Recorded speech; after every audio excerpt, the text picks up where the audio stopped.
Hi. Hi. We're back again. Welcome back, or welcome to, for the first time, Dark Alignment. Dark Alignment. We are a true crime / astrology podcast, and I am Brittney. And I'm Amy. And we're happy that you're here. So, This is episode 4 of Dark Alignment. Just want to keep saying it now that we have a name. It's nice. I can write things in my calendar with the podcast and be like, Dark Alignment. The podcast that now has a name.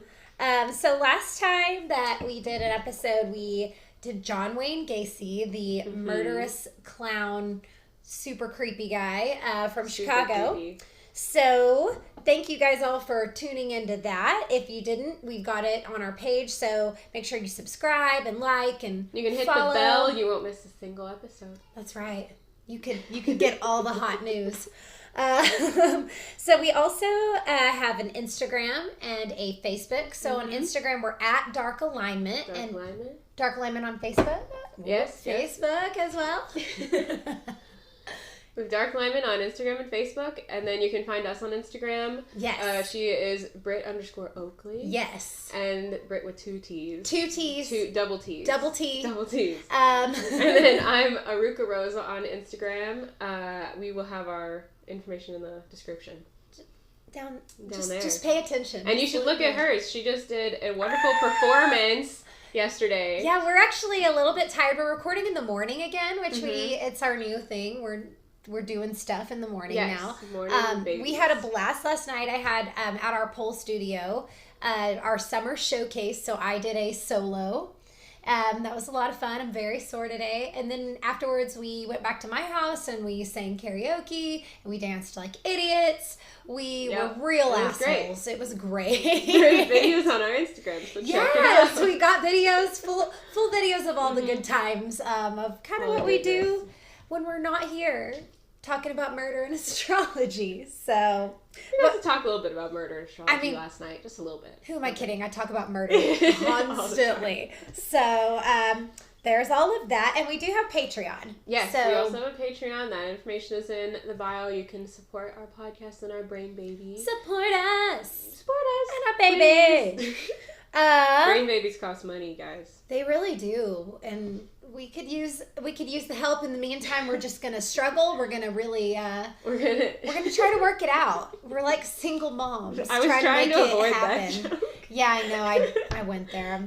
I'm really sorry. No, we both thought it. We both thought it at the same time. That's the meaningful part. I have nothing but regrets. Okay.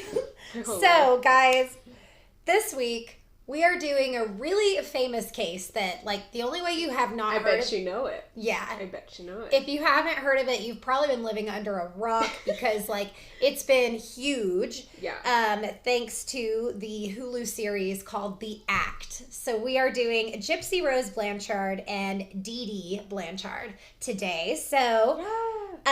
this story kind of resonates with me personally. So really just the realness of medical abuse. I had my own experiences with that as a child. And I would like to make a note, I am a Gypsy supporter of just her as a person, and I want her to be able to move forward with her life. So I am coming from a place of support toward her. So if you disagree, goodbye. Yeah, so you may not like it if you are, strongly anti. No, we welcome everyone. We do welcome everyone, but just fair warning. Yeah. I do support Gypsy and do want her. Think she deserves to have a good life after everything that has happened. So. For my source today, I'm going to credit the incredible documentary called Mommy, Dead and Dearest. So if you have not seen it, it is it preceded The Act. Okay. So it's the real footage of Gypsy and her mother out and about. And it really cool. Yeah. Having seen that and then watching The Act, you really can appreciate the work that Joey King did in that movie and her portrayal of Gypsy. I kept having to remind myself that it's not. It's not actually Gypsy. Not really she's her. an actress. She absolutely killed it. Just nailed that role. Really brought the character. Watch it after this. You really should. You will. I think you'll really enjoy it. Just kind of after going through everything. So, the big thing that makes this case so famous and why people are so drawn to it is because it's one of the best known cases of a symptom of a disease called Munchausen by proxy. Okay. So I'm going to kick it off today by kind of going into what the different Tell me about it. Diseases are. I'm a diseaseologist now. Diseaseologist. In case you know I'm not. I don't even think that's real. I think there's another word I can't remember right now for it. It's fine. Okay, you think my memory's really good. But I know there's another word. There's probably a real name for it, but I do not fit that category. Let's be clear. So Munchausen syndrome. So this is a person who repeatedly fakes symptoms of an illness or disease. So the person themselves, they are pretending to be ill, and that can be driven because they want some sort of attention. The caretaking, like they want to be in that kind of a victim mode. That's where that can come from. It's not the same as hypochondriasis. So being a hypochondriac, they actually believe that they're sick. Right. So people with Munchausen syndrome, they 100% are faking, and they know that they're doing it. So they're fully aware that, like, I'm not sick, I'm going to pretend. So then Munchausen by proxy. So this is its own kind of set. So it's a psychological disorder. This is making sense. Yeah. So sciencey. So the caregiver either makes up or causes an illness or injury. So they're either completely fabricating it or they're creating it by, like, where poisoning somebody or inducing an illness in another person while they get to be the caregiver. So the victims are usually children and elderly adults, unfortunately. Also people who have a disability. So those who are already kind of at risk of, they can't do a lot of things for themselves. Like, children are pretty helpless. Yeah. You're a mom, you've got a little one. Like, it's one of those things where you take advantage of. It's out of their control. It's out of their control completely at that point. Yeah. So it makes it really unfair. That makes them an easy victim for people with Munchausen by proxy. So it is a form of abuse. They essentially force another person to take on this patient type role, and it's very attention seeking type of behavior. So the motivation is that attention on the part of the caregiver. So we're going to go ahead, and I remembered in my notes, I knew what it meant. TW at top, trigger warning. Okay. I just looked up how Munchausen syndrome got its name, because I had that question. Facts. Let's go. I'm ready. So it's named for Baron von Munchausen, an 18th century German officer who is known for embellishing the stories of his life and experiences. His most severe type of factitious disorder. That is another name for it. Most of the symptoms in people with, that's all you said. But I thought that was kind of fun. Wow, it was actually this German officer who just kept lying. This, like, total D-bag who just kept making shit up. He has a whole syndrome named after him. Good job, Baron von Munchausen. Yes. Yes. Good stuff. That was a fun fact. I had to know. That's our new fun fact segment that Amy is going to be doing. I could do it. Ding, ding, ding. Ding, ding, ding. Fun We need fact. a bell. Barley can ring a bell. Oh, she has that little bell she rings. Guys? Yes. I've been wanting to teach Jute to do that. It's fantastic. It's like a desk bell, and she just, like, hits it with her paw. It's incredible. Okay, your dog has to teach my dog how to do Yes, she's going to train later. Dogs training dogs here at Dark Alignment. So, trigger warning. Okay. We are going to be talking about some sensitive things as far as a murder. So, I don't go into any graphic detail. There actually wasn't a lot of graphic detail available about the actual murder itself. So that's very brief. So I would like to say that there will be some sexual things that we talk about as well. So fair warning, sensitive viewers, please be advised. Please be advised. Please be advised. Be double advised. We're going to start off with Dee Dee Blanchard. So she was born on May 3rd, 1967 in what I think is called Chack Bay, Louisiana. Okay. That's how I'm going to pronounce it. So Dee Dee was the type of kid who always got what she wanted growing up and, like, would get super pissed if she didn't get her way. So she kind of continued to be that way as a child. She was kind of a pain in the ass, everybody said. When she got older, she would open up credit cards in her dad and grandpa's names and was, like, constantly fucking everybody over. God. So she was, like, writing bad checks and shit. Bitch was always scamming, like, all the time. And apparently Dee Dee's mom was the same fucking way. So this was like a cyclical event. Mother like daughter type thing. Mm-hmm. Assholes breeding assholes is what I wrote in my notes. Her mother was always shoplifting and stealing from family members.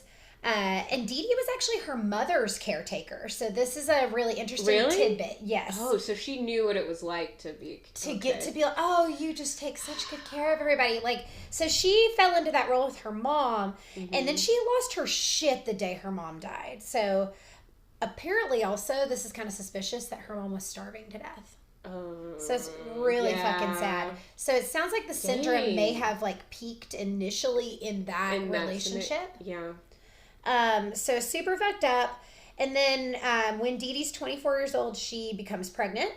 And Gypsy's dad is only 17, which is fucking uncomfortable. Like, why?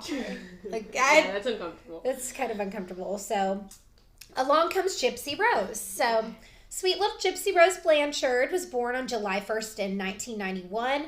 And there was a lot of conflicting information about her birthday, as we'll talk about later. And as most people know... Which is annoying for me. Yeah, for chart reasons, it's tough. But Gypsy, like, didn't know how old she was for most of her life. Her mother really wanted her to be unaware of her actual biological age. So that will come up several times. But by the time Gypsy was 3 months old, her mother was convinced that she had sleep apnea. So it's already starting. Newborn baby. Few months old, infant child. Yeah. Already she's coming up with things. So she started claiming that Gypsy had eye problems and stomach problems. Her mom had a feeding tube put in. A lot of other shit. Those sound so painful. It started right out of the gate though. Super fucking painful. Her teenage dad isn't feeling it, so he's like... He married Dee Dee, he says, in the documentary. And he married her for all the wrong reasons. So he fucking took off. Like, he left. He had to get the fuck out of there. Wow. He does remain in contact with them, and he pays child support. So it's not like he just was a total deadbeat or something. He was just like, this bitch is... This is fucked up. It's too much for me. I'm 17, and this is real cray. I can't even imagine. I wish he had gotten custody of it. Right? Shit was just really crazy there. So he could smell the shit stew brewing, and he got out of there. Dee Dee claimed that Gypsy couldn't walk, actually, and had to be put in a wheelchair all the time. So that was around the time she was 5. She was already, like, told, you can't walk, here's your wheelchair, like, get in it. So this started very young. So Dee Dee told Gypsy's dad that Gypsy had muscular dystrophy, a chromosome disorder, and that Gypsy wasn't going to live past 18. So she's telling everybody, like, there's life-threatening. That's a super shitty lie to tell. Oh, my God. Ultimately, Dee Dee wanted distance from Gypsy's dad so she could continue the charade and, like, without him questioning her. She wanted to maintain that sense of control and didn't want anybody to get in her way. So she was all about control and all about manipulation. Yeah. She loved the attention. She loved the sympathy she got from having a sick child. And it was paying their bills. So she was winning as fuck in her mind. She was killing it. The next section is an area that I call, I got 99 problems. So this is the list of the different fake medical conditions that Gypsy supposedly had. So I'm just going to straight up... Throw them at me. This whole paragraph is just a fucking list. So here we go. Epilepsy. All right. Vision impairment. Hearing impairment. Acid reflux. Quadriplegia, which means all 4 limbs paralyzed. Muscular dystrophy. Anemia. Hyperventilation. She needed a CPAP machine to sleep by the time she was 10. Asthma, allergies, mild mental retardation at age 7. And then leukemia, incontinence, lung disease, heart murmur. And she took medication for all of these things. Oh my God. So in their house, I didn't know it was so many things. Wow. In their house, they had an entire fucking closet full of nothing but prescriptions. And those medicines induced a lot of the symptoms. Oh, well, yeah. Right. Yeah. And then if she didn't go to the same doctor to do all of these, and the doctor didn't check her other previous prescriptions, it could have had a lot of interactions. Oh, I'll talk about that too. Cool. We're gonna get there. There's some fucked up shit. This is just the beginning. Yeah. Because like the feeding tube is still an issue. Yeah. And the feeding tube was so extreme, and like her mom was actually drugging her constantly through the feeding tube. So her mom was mixing medications. She couldn't have. Yeah. She wanted to keep Gypsy sedated. You know, they keep her victim vulnerable and helpless. Yeah. And her mom would also shave her head and tell her it was just gonna fall out anyway. So Lots of bullshit. This next section gets into the medical records that you were just kind of talking about. Cool. It's called Lies and Shit. Lies and shit. So, Dee Dee and Gypsy were Hurricane Katrina survivors. And that was the story they used to relocate from Louisiana to Springfield, Missouri. So, I'm going to insert some fucking cool-ass facts from my incredible hairdresser, Jess. I love you. Shout out to you, because every time I get my hair done, Jess. we talk so much about Gypsy Rose. It's insane. So Jess is from... That sounds fun. She's from Louisiana, and she says that the area that Dee Dee and Gypsy came from almost had no devastation from Hurricane Katrina. So she's like, right away, Jess says, like, right away, I would have known. I would have seen through that shit. So the whole claim was that everything was destroyed in the hurricane, that all her medical records were destroyed. But with that fact, you know, it debunks the entire story. She says everything was lost. So then, but she had her own fake as fuck files that she carried with her in like a gigantic binder. Yeah. She always had this shit with her. She has to have it with her. I mean, we got to have that list of issues on us at all times. How would you not? So, because of all these issues and like them being Hurricane Katrina survivors, the community really like gathered around to help them. And even like their house was built by Habitat for Humanity. Like they were getting tons of stuff from charitable organizations. They even like defrauded Make-A-Wish, which I'm a volunteer for, so that really upsets me. So her mom was like running this huge scam and using her daughter as a means to make money and get sympathy. So like her mom lied about her age, as I said, keeping her immature. Oh, it does say Make-A-Wish on my tongue. I got it from a volunteer event. Oh my god, it's so That's good. That's good that you brought that today, though. Yeah, I mean, I bring it every day. It's my favorite tumbler. It looks nice. You know, good quality. I appreciate a good gift, and that's one of my favorites. Love drinkware. Oh gosh. So like kind of her mom's theme of keeping Gypsy in this really immature state, like loved to play pretend and princesses, and her mom kept her dressed in like costumes and Cinderella costumes. Make her seem more immature. Adolescent, yeah, just really kind of fostering that. She had a disturbing amount of fucking stuffed animals, like actual footage of the house. There's like walls of nothing but stuffed animals. It's just kind of creepy. Actually, the police said that when they went into the house initially. Like, they said it was the stuffed animals left this, like, real eerie, fucked up feeling. Wow. Just really weird. And then Gypsy, of course, like, she looked really young. She was not very well nourished. Yeah. She was in a wheelchair. She was tiny. She wasn't developing correctly because of all those things and the medicine and everything. So she looked and acted much younger. And then her mom told everybody she was mentally slow. So... yeah. No. In a jail interview, Gypsy talked about this, and she said that she didn't think she was being abused because, like, it'd been going on so long that she just really thought it was all normal. Wow. But medical records show that Dee Dee brought Gypsy to the hospital over 100 times over a 9-year span. So basically every couple of weeks. Wow. For 9 years, they were going to the hospital. So she had a lot of surgeries, including a gastrointestinal operation. She had eye surgery, and the one that's so fucking upsetting, her mother had her salivary glands removed. Why? Oh my god. Yeah. Feeding tube. Like, it was really, she wouldn't, yeah. Damn. So Dee Dee controlled literally everything Gypsy did. She couldn't even eat food. Every aspect of her life was controlled. She was, like, beyond sheltered. She wasn't even able to get out of her mom's sight. And, oh God, her mom had a really weird thing, and lots of people comment on this about being around them, and that her mom was always holding her hand. And it was a weird way that Dee Dee would assert control over Gypsy. Right. So she would squeeze her daughter's hand, you know, to let her know when to be quiet, or when she was doing something to kind of manage her behavior. It's just like a reminder, like, I'm in charge of you. Dang, I wonder if there's any clips you can find of her doing it. Oh, you can see it. Yeah, it's in the documentary. You can see her mom's always holding her hand. You can't tell, like... There's the squeezing, but... Yeah, but you can see her mom is always touching her, holding her, like, exerting a form of physical control, reminding her, don't you make a false move, I'm in charge. Oh my God. You know what's going to upset me. Like, that's a horrifying way to, like... And it was so normal to Gypsy. Like, it's so sad. The next section is entitled, This Bitch. So, doctors would give Dee Dee a diagnosis for Gypsy that contradicted all her claims. And her solution was, I'm going to a new doctor. I want a second opinion. And over time, they started to catch on. And at this point, it was reported to DHS as abuse, but, like, nothing ever came of it. Mm-hmm. Dee Dee continued to manipulate the fuck out of everyone, and, like, no one could help Gypsy. Yeah. And meanwhile, Gypsy is a young woman, and she's still growing up. So she starts to, at this point, like, seek out a social life.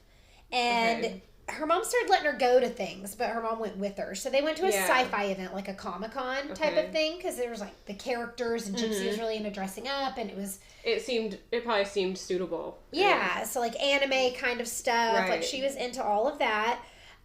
So she ended up meeting a boy at one of these events and kind of getting away from her mom. Oh. She ends up, like, running away with him for a few days. And, like maybe a weekend before her mom tracks her down, scares the shit out of her, and she moves back in with him. She actually had come clean about everything to this guy. Right. But, of course, you know, he didn't say anything. It was a weird fucking situation, you know. Wow. So, then this next section is called...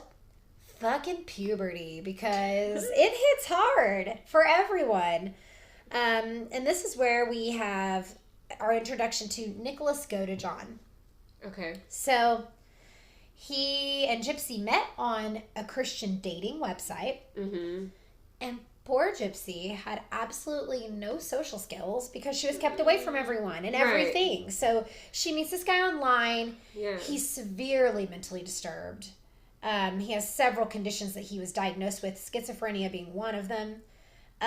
He is one of the only guys she's ever had contact with. She has nothing to compare this relationship to. So she just, like, thought everything was normal, and she kind of lives in this, like, fantasy Disney Prince Charming sort of like a haze. And she doesn't have, like, a true sense of reality. Right. Yeah. And also her mother's not dating anyone either. She has no examples for relationships in her life other than the unhealthy one she's in with her mom.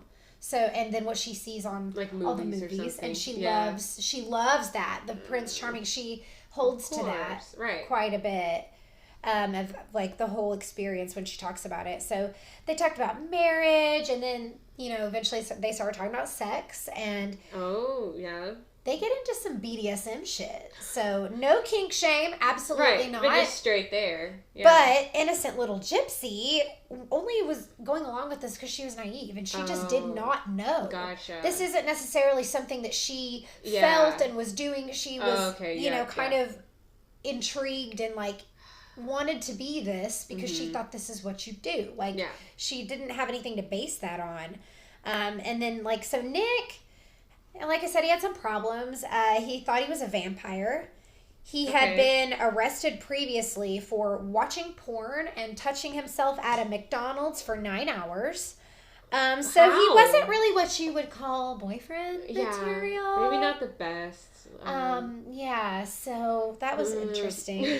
He also claims to have multiple personality disorder, and he says he hears voices. So one of these voices is very distinct, and it was a voice like a personality that Gypsy also interacted with. Okay. So she would be with Nick and also his darker half, who was called Victor. Okay. So Victor is the bad guy.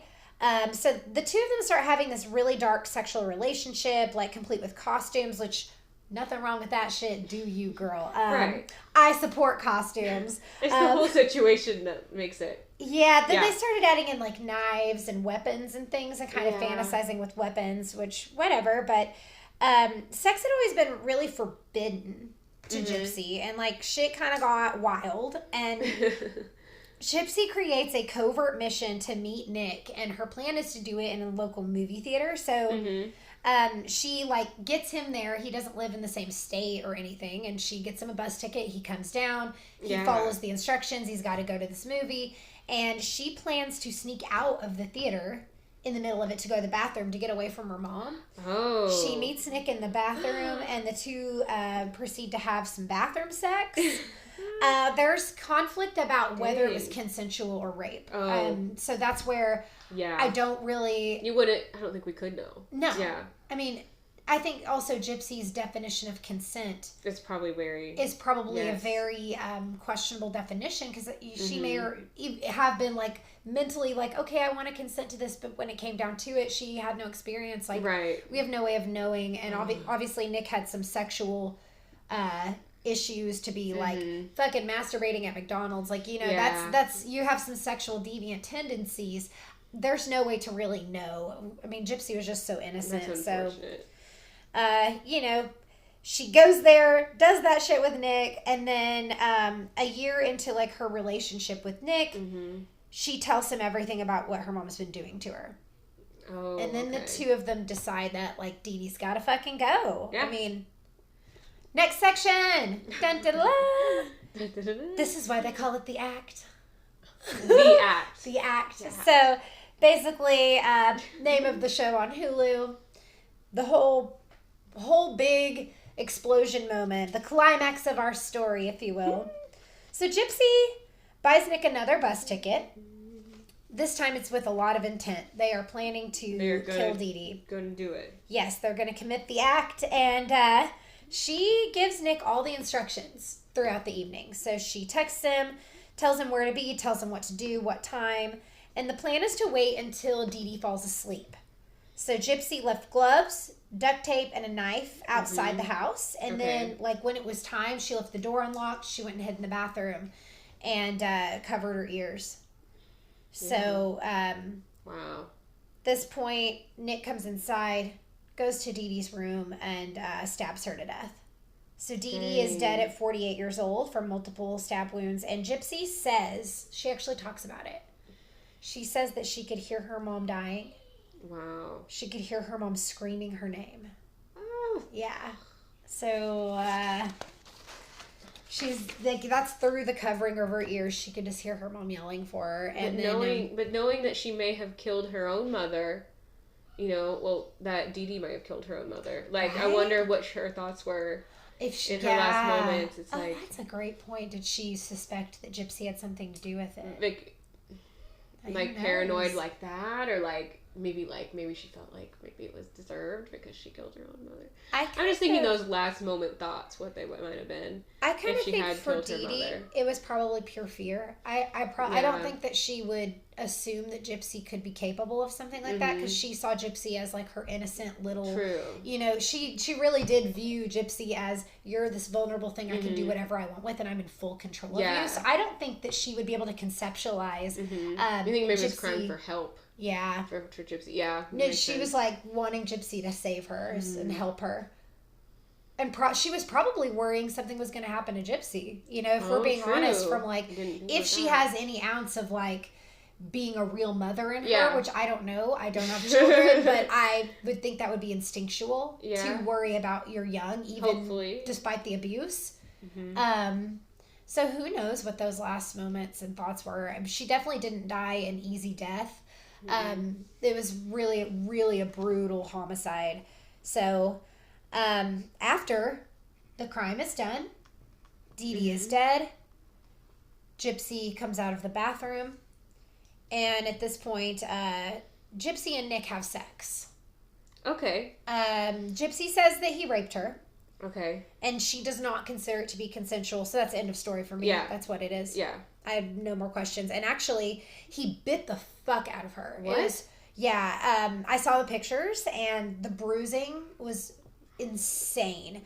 So there were several bruises on her neck and arms, and they were like hard bites. I mean, whoa. It's fucked up. Ooh, yeah. I mean, I taught toddlers for 6 years, and I've seen some horrific bites. I've seen some horrific bite wounds from children on children crime. Yeah. And it was like an adult jaw strength too. Yeah. Like, it was hideous. It was absolutely atrocious. So there's no way that shit was consensual. So after that, they get the fuck out and they go to a hotel.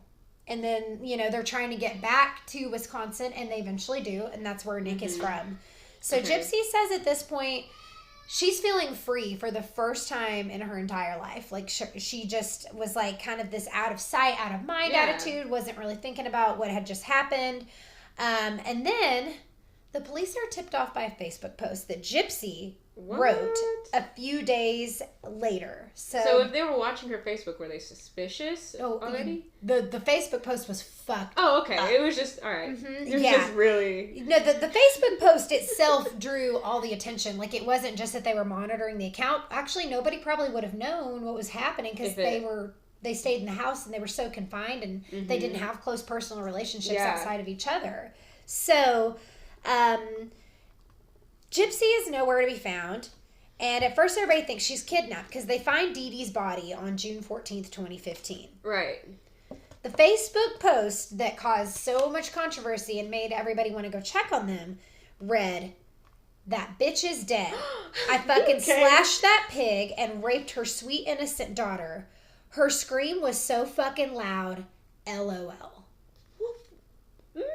So Gypsy says the reason she wrote this post was because she was worried nobody would find her mom and she wanted someone to find her mom. Dang. She just, like, the thought of her mom's body. So she wrote it as if... She wrote it because she says she wanted someone to find her mom. Wow. That she couldn't handle her mom being in the house anymore. So when the police get into the house, actually, they said the AC was turned down, like, super low. So that, like, prevents decomp from happening, like the colder temperatures. So that's an interesting tidbit. But on, I'm assuming the smell could have been, Yeah, if she had gone much longer, somebody would have noticed. But having those colder temperatures makes it where it prevents that from happening as quickly.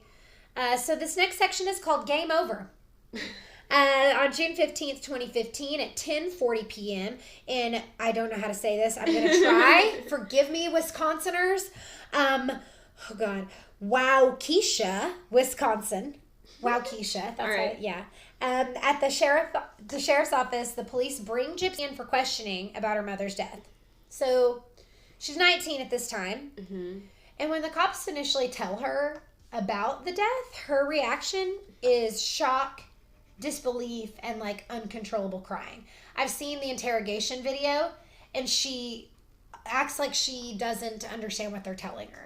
Oh, wow. Yeah, so she is shaking her head no. She says she doesn't know what happened to her mom. She keeps saying her mom is her best friend, repeats over and over that she loves her mom. They ask her point blank, "Gypsy, did you kill your mother or did you help kill her?" And they find it, like, the cops find it troubling, like, because she doesn't know how old she is and there's a bunch of conflicting documents about her age.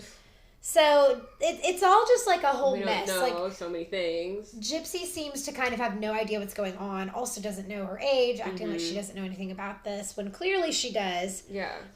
Because they find all the text messages between her and Nick, and they can see it's premeditated murder. So she is charged with first-degree murder when they find all of that evidence as texts. So. Dang. Now the public reaction. This section is called, "What the fuck?" So now, Dee Dee is dead. Everyone fucking realizes that Gypsy could walk the entire time and didn't need a wheelchair. Bitch! I heard that when she was, like, at home with her mother, that she would, sneak around and try to walk and, like, dodge windows and stuff. Her mom would make her get back in the chair, though. Yeah. So everyone is, like, fucked up over this because that child was perfectly healthy all along. It was just such a shock. And Gypsy even, like, she says she knew she could walk, but her mom would tell her it would make her more sick. So that she wouldn't question it. So she didn't question it. So it's like, seriously, who would believe that shit was fake? Like, that's insanity. And she really thought she did have the other disabilities. Like, she did think, because it happened so young. Right. She was being horrifically... She's heard nothing else. Yeah. Right. Horrific medical abuse going on. Everyone's just completely blown away. It's a huge shock. And most people just could not fathom what had happened here. Like, what kind of mom would do this? And Gypsy grew up in an alternative reality. So it's hard to tell for her what was real and what was make-believe. Yeah. So this is like going into, could she appreciate the true nature of what had happened in the whole event? So let's go back to Nick for a minute. So this section is called From Christian Mingle to Prison. Nick is convicted and sentenced to life in prison for the brutal stabbing of Dee Dee Blanchard. Gypsy actually pleads guilty to second-degree murder, and she's sentenced to 10 years. So this case was extremely unusual. There were extreme mitigating circumstances, obviously. And so even though it was premeditated murder, like they just allowed for a lot of leniency. Yeah. Because of the medical abuse and the Munchausen by proxy. She's going to be 32 when she gets out of prison, which is how old I am. Yay! I didn't know she was going to get out that young. Yeah. Okay. She went in pretty young. She believes that jail is better than previous life with her mom. Like I saw part of an interview of her saying that. She is very remorseful, though. She is remorseful about what happened to her mother. And she has a relationship with her dad now and her stepmom. So they go visit her quite a bit, and she does have a real support system, which is great. And that kind of the first time in her life she's had real support. But she has a great attitude about her future, and she wants to go on to do something positive with her life. And I sincerely hope that she does. Like, I wish they would let her out early, honestly. I really hope that there's just, this is if there's some way that she could, have early release, that would be amazing. I would completely advocate for her early release. I don't think that she is going to be any sort of threat to society outside of this. Right. A lot of people kind of do have a point, though. They say she was raised by a master manipulator, and there's no way she didn't learn some of that, which is probably true. But I mean, everyone probably has someone manipulative in their life that they learn from at some point. Like, very true. Yeah. I still really believe that Gypsy is going to do good things in this world, and I hope that she does. Yeah. And I will be really happy the day that she gets out of prison. I think she deserves to have a life because she has been so badly abused. Of course. Yeah. Obviously, murder is wrong. I do not condone the way she got out of it, but I don't know that she would have had any other way out. Yeah. With her mother, the type of control and just the mentality she was in. But so we're going to do a straight from the horse's mouth. And we're going to end it with a quote from Gypsy, and then we'll get into the charts. So Gypsy says that she loved the movie Tangled. It's her favorite movie. Mandy Moore. All the hair, too. She didn't get to have hair. Yeah, she didn't get to have hair. Oh, that's sad. She has hair. I saw in the interview she had hair. Yeah, she looks beautiful now. I love seeing her as like actually getting to be a woman and be make decisions for herself. Oh my god. Even within the restrictions of a prison. And I mean, Gypsy always compared herself to Rapunzel, and her quote is, "Life is not a fairy tale, and I had to find that out the hard way." Oh my god. And she'll be eligible for parole in 2024. So, wow. Just a few more years. Yeah, it's not too far away. And that is Gypsy and Dee Dee as far as their story.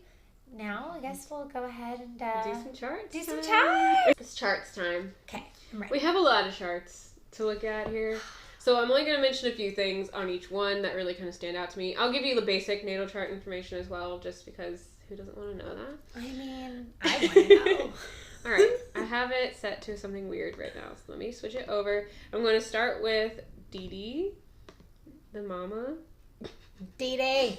Okay, so her sun is in Taurus. Her North Node is also in Taurus, conjunct her sun.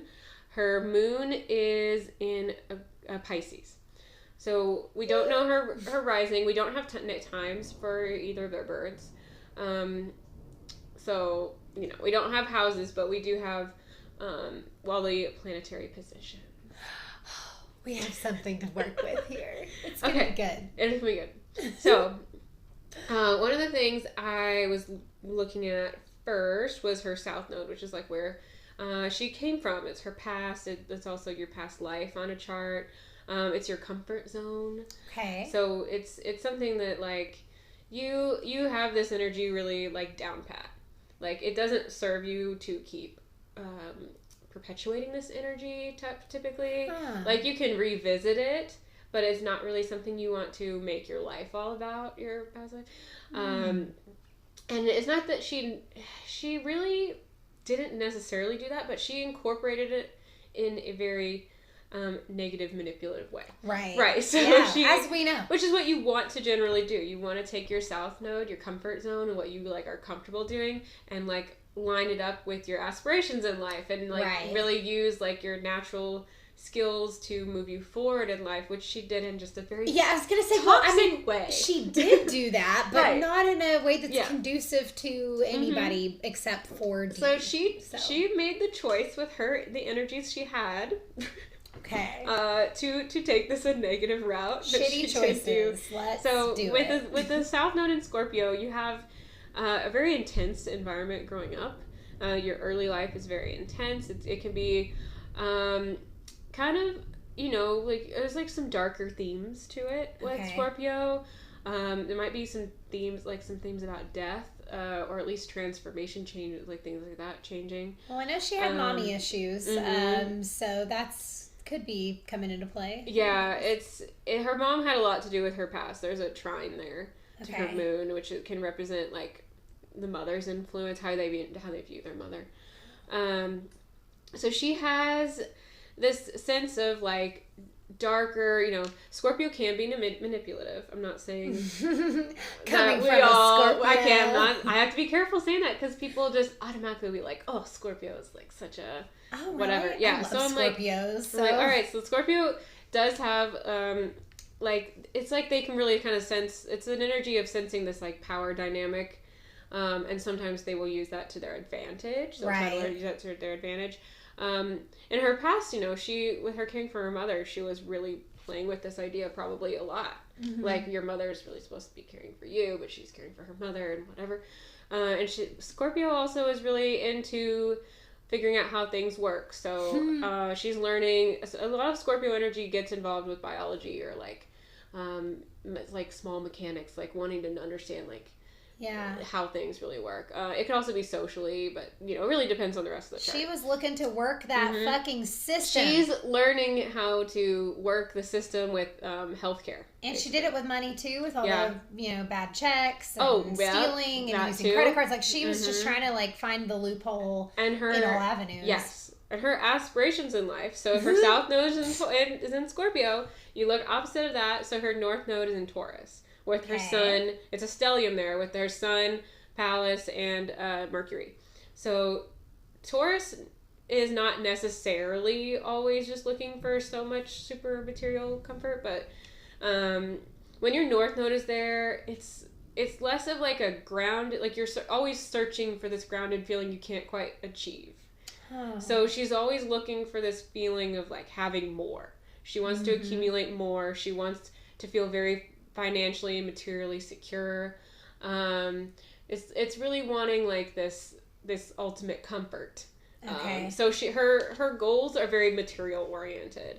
So learning how to manipulate from her past and then moving into that, she found her strength from her past and good job. I don't think I want to congratulate her.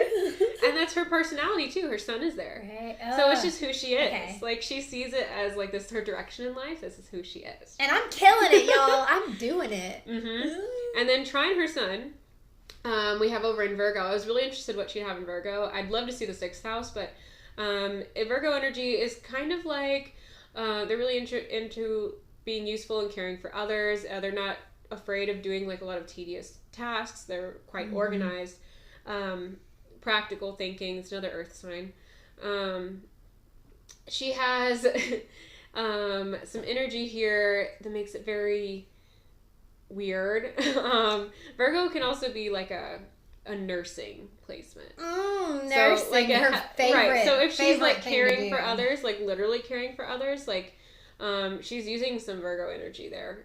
Some people will use more of like a Cancer energy, more of like a nurturing, but she's not nurturing. She's all about the way it looks. She was doing it in a very practical way. Yeah. It's actually what she has in Virgo is Pluto in retrograde and Uranus in retrograde. Uranus is like very sporadic, erratic, spontaneous, uncontrollable, unexpected. If you have a strong Uranus placement in your chart, your life is going to be kind of like take sudden turns. It's going to be like, paradigm shift. Right, like just kind of like weird stuff. Like, and with her having Pluto right there, Pluto is like power dynamics. It's like changes, transformations in life, willingness to change. It can really, has the transits go over it, it can like have a lot of different impacts. But being in her like nursing area. It's just like, man, you needed to chill. She really wasn't going to chill out with this. No. And that's working with, it's helping her on her life path, essentially. Like, her taking advantage of helping others is really moving her forward in her life path of material gain. Basically, I'm going to use my daughter and as a fucking con to make my life really sustainable and secure. Right, yeah. And she doesn't ever need to age. I can just keep fucking lying about it. I know how to get documents. I know the system. Like, I can get rid of documents. I can make documents. She's out of control. She knew what to do. God, like, she's insane. Oh my God. Yeah, and then from there is a square to her Venus, which we were talking about how she wasn't using like a nurturing energy with the with her Virgo energy, with the nursing, helping others energy. She really wasn't being loving in this situation. Right. It was conflicting to any kind of like love she would have in her life the more she played up on this. Also her relationships, not having relationships in her life. Yeah, she didn't want anybody to get too close to what was happening. It would fuck up her plan. Yes, it would mess up her whole thing. Absolutely. The whole plan would be foiled if somebody got too close, because it would be impossible for her to hide what she was doing anymore. So it's better to just detach. Yeah, and that's shown with this square. She was very tactical with everything she did. Like, she was calculated. It's really wild. I mean, very detail oriented. She has a lot of really detail oriented placements on here where she could make it work. It's just what could she have channeled that and into? Having that would have been something good. Something else I was gonna say is I thought it was interesting with all that Taurus energy. Like, when people lie, it's kind of like their energy kind of gets like a little bit spastic, and you can kind of pick up on that. Like, it's kind of like, oh, something's off with them. Okay, but with all her Taurus, it's like she could lie like very grounded way. Like, does that make sense? Like, she's kind of and then her past taught her how to have this veil over her life. Like, not a veil over her life, like a veil over her, I don't know. Like, she could kind of put up a smoke screen. Yeah. Because she's got Neptune there and Vesta there. It's kind of like her true essence to be able to do that. Yeah. And then she has this grounded feel to her, so people are like, okay, well, she seems... This and makes she sense. knows this it feels too. Okay. That's like, the other thing, is she knows she's getting away with it. She knows she can keep getting away with it, and she's not going to let anything get in her way. She knows exactly what to do to live how she wants. And if I don't know what it would be like if she were still alive today, but I have a feeling she'd still be in control, complete control. It'd be like spinning extra lies, trying to figure out like how to get back. What was her end game of keeping Gypsy? I mean, I figure forever, in a wheelchair she forever, kept it that way. It's insane to really kind of think about what that would be like had everything not played out the way that it did. But of course, that damn dark alignment had to. I like how you keep shamelessly. I think it's perfect. It really is. Good job, you guys, on the name. It really does fit. Like, every time I think about it, I'm like, that is what's happening here. It's aligned in a dark way. Okay, I'm clearing the energy for Gypsy's chart now. We don't need her mom involved with this anymore. Get some rose quartz in here. Heart cleanse. Heart cleanse time. Got some jasper in here. Ooh, what kind of jasper is this? It's just fancy jasper. It's the very it's basic. It has fancy in the name, but it is like the most basic. Yeah, cool. I really most like basic jasper. Okay. Gypsy's chart. Let's go. So her sun sign is in Cancer. And her moon is in Aquarius. It's right on the cusp for Pisces. It's really close to Pisces. It's where her mother's moon is in Pisces. They're conjunct. But anyway, her north node is in Capricorn. Her south node is in Cancer. So she actually has a lot of Cancer energy. She has a stellium there. She also has a stellium in Capricorn and a stellium in Leo. Okay. Her mother's chart was more kind of spread out. Her mother had one. Hers is stellium. really tight. She's got like very concentrated energies. Yeah. That's very like dramatic, like kind of feel to it. Like when people have really like intense stelliums going on. It's like it's not like they're not well-rounded necessarily, but like poor Gypsy was not just, though. Yeah, it's kind of like you just have like a lot of certain aspects of you. Okay. I don't know how to explain it another way, like really. Kind of extreme. It can be extremes, yeah. It really it makes it very like pointed. So I'm gonna start with her Cancer South Node, I guess. So where she's coming from. She's coming from this space of being really controlled by her mother. Cancer is the mother. It's like the nurturing energy. And her Chiron is there. Her Chiron is there, and her Mercury is there. Her Sun and her Vesta and Pholus are also there. But with Chiron being there, it makes it her biggest emotional trauma that is coming from that space. Her early life was emotional trauma, vulnerability. There's an opposition from this to her Saturn, which is a lot about control and restriction. So she's being restricted. That's part of her emotional trauma. She's being restricted in her thinking. She's being restricted in her speech. She's being restricted in her being. Her health, accurate. Her vitality. Like, and it's really dramatized because Pholus, wherever Pholus is on the chart, it really brings like an exaggerated energy. It exaggerates whatever it's next to. It's similar to how where Jupiter is on your chart, it will expand that energy for you. Pholus will make it like intensified. It's intensified to the point where you cause your own problems, or like something causes a problem for you. I know about that self-destruction. Oh, yeah. It's like you just trip over yourself. Like, if you're stuck in, like, a Pholus loop, like, you're just tripping over yourself. Ooh. Have you ever watched... I always think of, like, Seinfeld episodes where he causes his own problems the whole episode, and it gives me fucking headache. I can't watch that show. Really? I get a headache. I'm like, oh, my God, if he just didn't do this one thing. I just can't. So... No, you can't not do it. I gotta fuck it up. Oh, my God, yeah. So it's like he's got to Costanza the shit out of it. It can be like Seinfeld. It can also be, every energy has like a good and a bad side. It can also be where you go the extra mile and really like throw yourself into something, like doing something good. Positive. So it does have a positive side to it, but with all of this going on, oh my gosh, like it looks stressful. And you don't necessarily want Pholus on your South Node. Like I was saying, like it doesn't serve you in your life as much. Like it's an exaggerated comfort zone. Like it's like it's really like a lot, and it really can mean your past is tripping you up.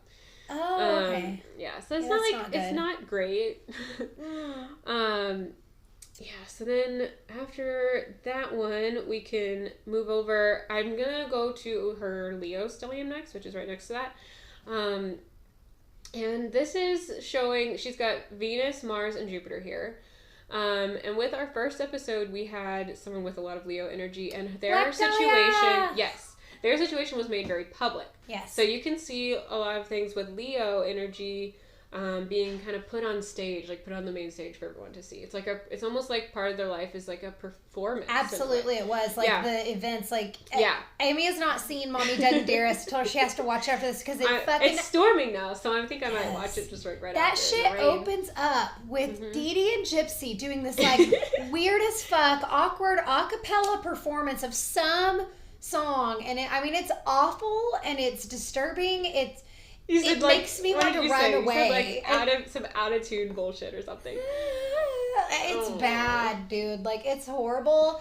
And it's so uncomfortable, but they're just, like, always on display of, like... And it was like they were singing to each other. It was very weird, especially, like, looking back. And thinking, like, she was forced to do that. Yeah. She was, oh, my God. In hindsight, looking back, and she's wearing, like, this princess outfit. And, it's over the top. So, like, when you say that on display, it was like, they weren't even, it was not mild. It was also like, literally on stage. They did videos. Her actions, her actions are put on stage, her physical self.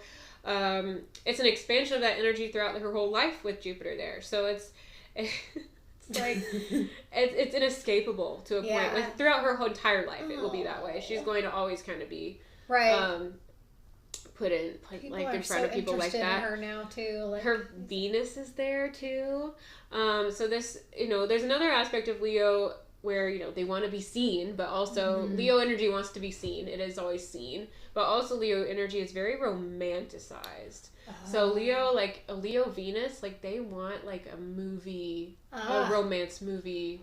Oh yeah, Gypsy wants that life. Rapunzel lifestyle. Yeah, so, like she, and it spreads to the rest of their life too, because Venus is not always only about love and relationships. It's about how you kind of view like the love in everything, and view how you appreciate certain parts of your like, in a way, how you appreciate your life, and what you love about your life. And she just sees so much with all those planets there, like through this romanticized lens. Yeah. And it's not something she can really get over completely. I mean, with the way she was raised, I mean, she's raised in kind of like dreamland, like in this weird fog, like a Disney fog, and I mean, I think for little girls, like a lot of little girls can relate to that, like where you live in this pretend fantasy land and everything's princess, like fun, happy place, and then you get kicked in the face by life, and that goes away. And with Gypsy, she had a way to like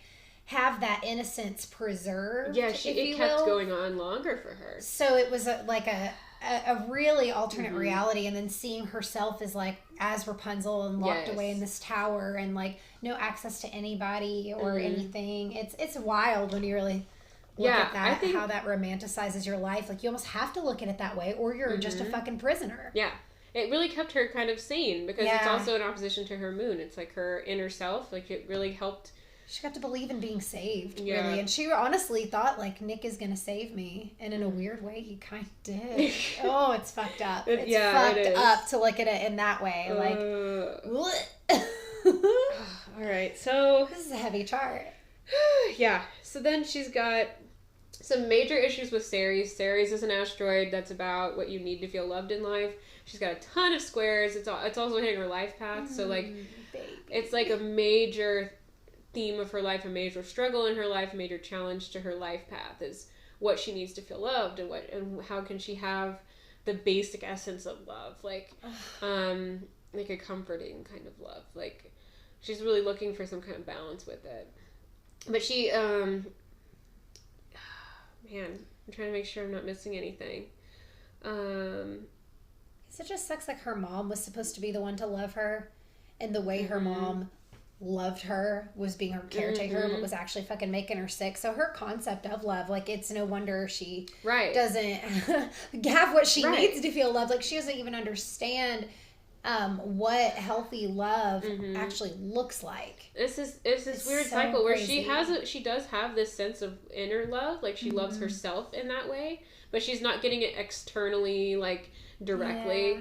And then also hitting her moon, like her moon is actually pretty nicely aspected. Like she's somehow been able to keep somewhat of a decent like emotional composure through She's a fucking survivor. I think that she just like learned how to survive, and like it does something to your mentality when you are just purely trying to survive. Like it taps into this more animalistic primal side of us, where it does have like a level-headedness to like give that level-headedness to us. So she, I mean, fortunately she has some nice aspects, but she will always have, there's a quincunx between her moon and her Mercury and Chiron placement.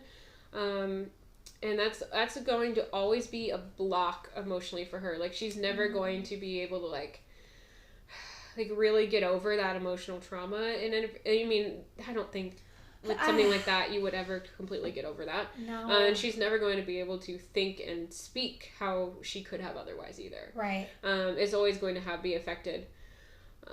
That's some hardcore damage. Especially emotionally, at least, so it's... That's hardcore to go through what she went through. And, oh my gosh. And then now she's in prison. That's probably not helpful. No. It's not really known to be a place that's conducive to rehabilitation based on statistics and just, you know. Life keeps proving that that's not working out for people so well. Maybe that'll change one day. Hooray for a future of positive changes and corrections. So next I wanted to pull up Dee Dee's chart and Gypsy Rose's together. And there's this a is word. a synastry reading. Synastry, because it sounds like real dirty. Oh my God. Synastry reading. I haven't heard anyone say that, but it sounds so dirty to me. I'm so excited. Wait, what? I love that you think it sounds dirty. So, I mean, okay, so let's see. So you're taking your sexy synastry reading, you're putting one person's chart right on top of the other. And you're just seeing how they interact. Like literally. Does it all line up? Let's see. Okay, so their moons are conjunct, like I was saying. They're in technically different signs, but they're like within degrees of each other. They're super close, and this really shows they have this kind of inner, like, first of all, like a lot of influence from the mother. Second, like very in sync and tune with each other. Which their nonverbal communication was like so on point. Yes, yeah, that's what I was getting at. Like with being able to kind of like sense each other, like, oh, what's gonna piss her off. Like they had a really good ability to kind of read each other's minds a little bit, like feel each other out, like what's going on. So like for her mother, that would be beneficial for manipulation. Right.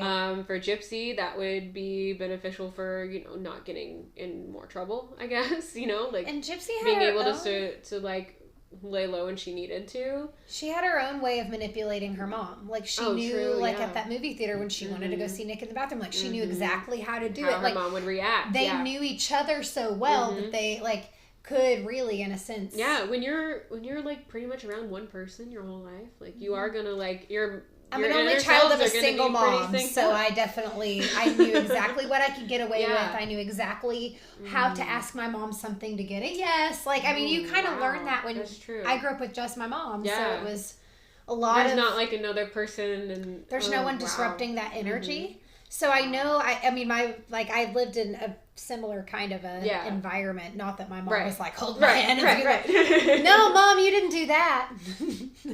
Oh my God. It wasn't like that, I swear. Okay, so. And next. Yeah, so also they have, there's a Chiron situation, of course. Let's see, which way was it? There's so much going on, guys. I just gotta find it again.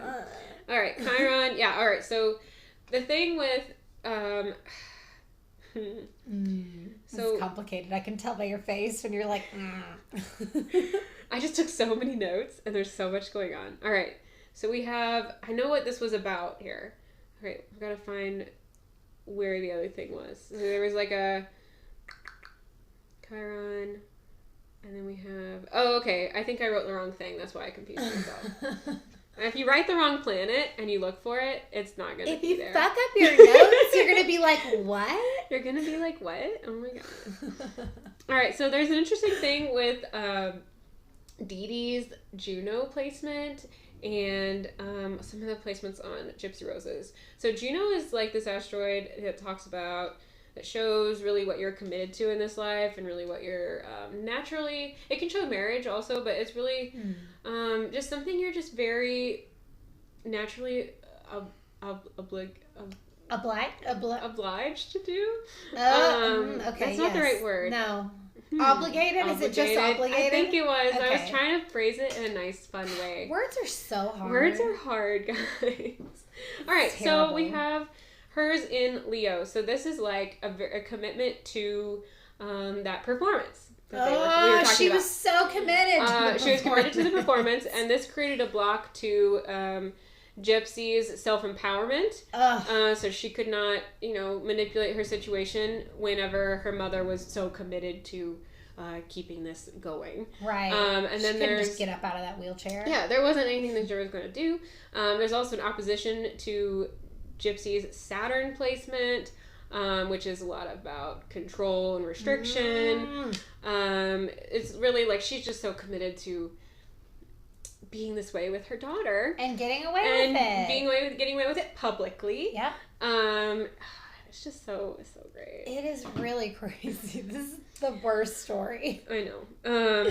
And then we have. Some North Node situations going on. So,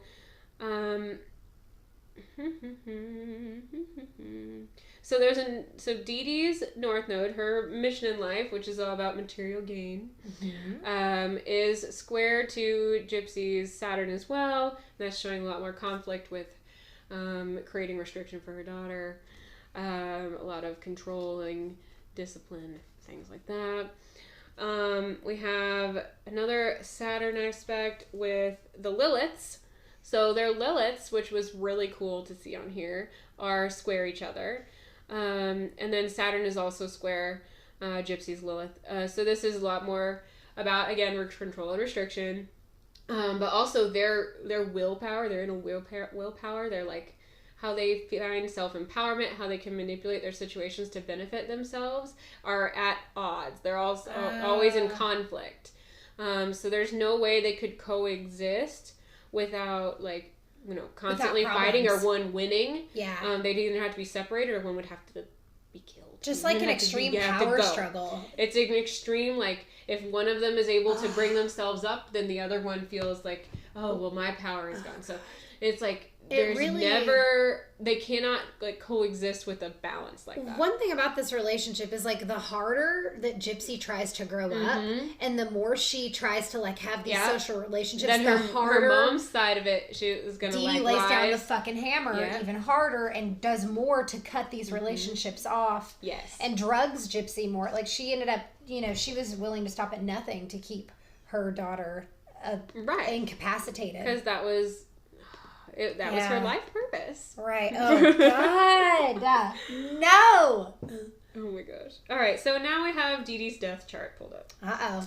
All right. So this is not an exact time for when she died. It is a rough, you were saying it's between a couple of days. Yeah. So the body, it took a few days for the body to be found. And then with everything that happened with Nick and Gypsy, like the actual murder and everything, there's not a set time. I mean, I know that the text messages would mark a lot of that time, but I obviously don't have, you know, I couldn't get that evidence released. I tried. Turns out I don't have any authority anywhere. And nobody wants to give me shit. Right. Even though I didn't really try. But, because I knew.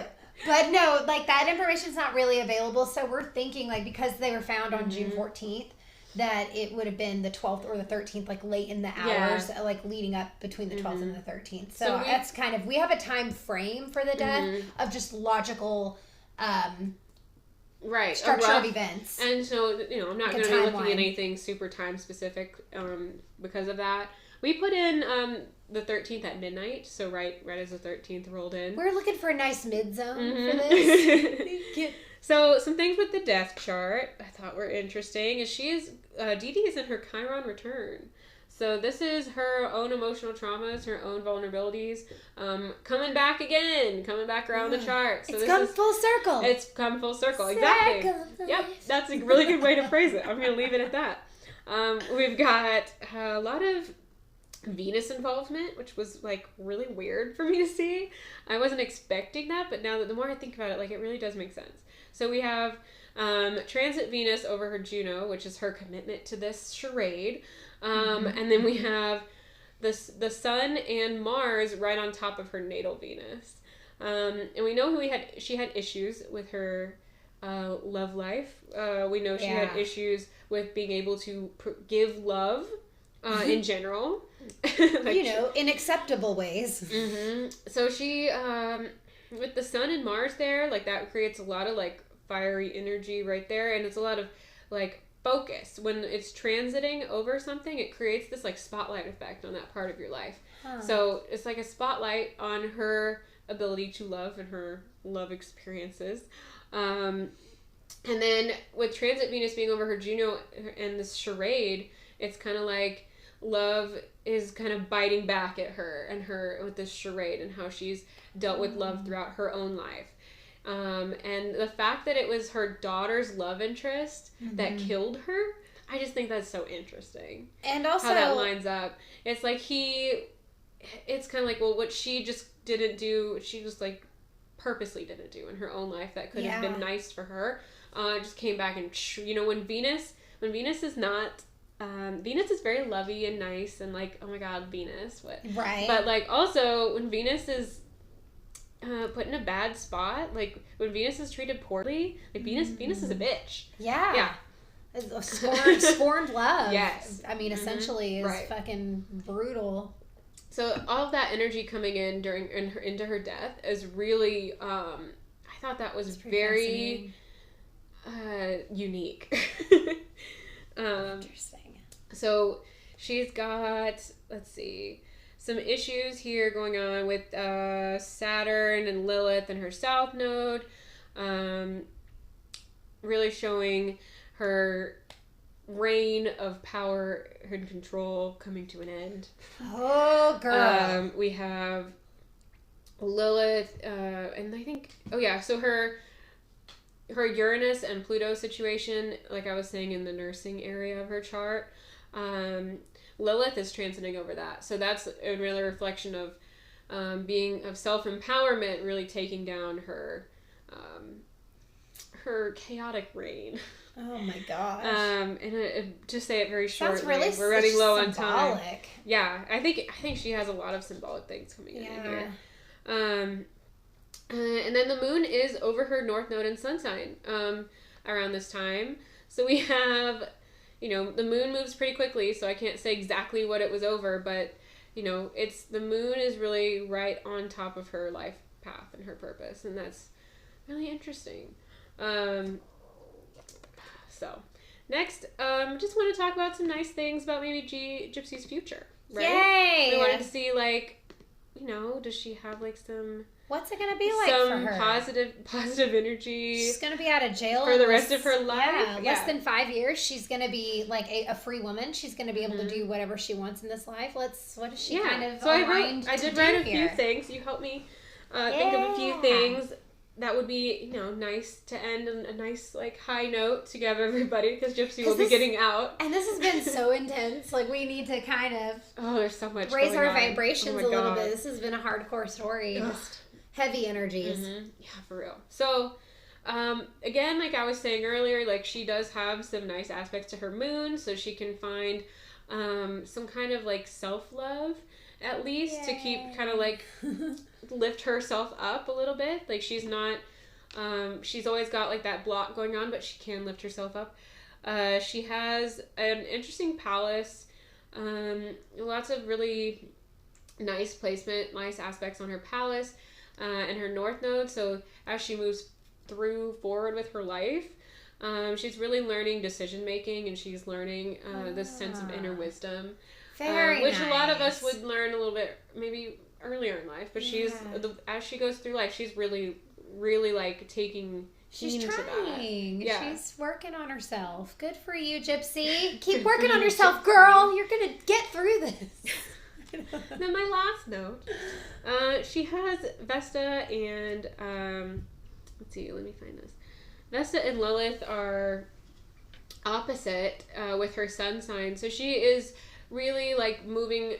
This has been something that's going on throughout her whole life. Is this feeling of being dedicated to herself and self-empowerment, and really trying to find a balance between them. Yeah. But since she is moving in a brighter direction, this is only going to get easier for her. So, and she's going to be moving into a more practical space the longer she's alive, really away from that toxic maternal energy. Since her sun and Vesta are still in Cancer with the maternal energy, she might find this as a rejection of her mother. She might find this as trying to find a light in a more nurturing space, trying to find how she can be, what's the right word? How she can do better than her mother, I guess is what I'm trying to say. How she can find retribution in that energy. Very nice. Yeah, so she's got I could also see some kind of committed relationship or maybe a marriage for her. It is her Juno's in retrograde, so I'm not really sure. There might be something weird about it, kind of off about it. Hot goss right now is that it is said that Gypsy is engaged, as she is in prison right now. It is not to Nicholas Godejohn. I actually saw a report where a news station had reported that she was engaged to him, which I knew was a fucking lie, because I've seen so many interviews That's with so Gypsy, annoying. and I know how she feels about Right. Nick and that relationship and the way she views it. So I was like, no, I don't fucking believe that. And then they came back with a retraction. But the gentleman has not been named, but apparently I'm not sure if it's somebody she's been writing in prison, if it's somebody... I don't know how she would have known It's going to be anybody. public at some point. Her Venus is in Leo. So she does have love in her life, or at least some form of it, and she's seeking it. Yeah, so. she's going to be a lot more practical about this, though, if it's someone she's really committed to, with that being in Capricorn with her North Node. Yeah. But yeah, she's definitely headed more in that direction. Good. It's really nice. I could see her getting married, and I hope if that's what she wants, if that's what she gets out of life, and hope that she gets a real chance to... be a person. To have a fulfilling life. Wow, you guys. Well, that is it. That's all we have. That's Gypsy Rose and Dee Dee Blanchard. Holy shit. Thank you guys so much for coming back and joining us. And let us know who you want to hear about next. We're open to suggestions. We're always making a list. We're not going to run out of people anytime soon. So if you're interested in like whether it's a serial killer, a particular crime, leave it in the comments. Yeah, let us know who you want to see. Whatever you want to hear about, we're open to it. We want to give you guys the goods every single time. We just want to deliver. So, like us, subscribe, follow us on social media, Patreon. All the things. Won't miss a single episode if you hit the bell. Yeah, girl. You can get them all. Catch them all. Get those notifications. Get those notifications. Love them. You want them. You love them. Notifications. Okay, thank you guys so much for watching. Thanks, guys.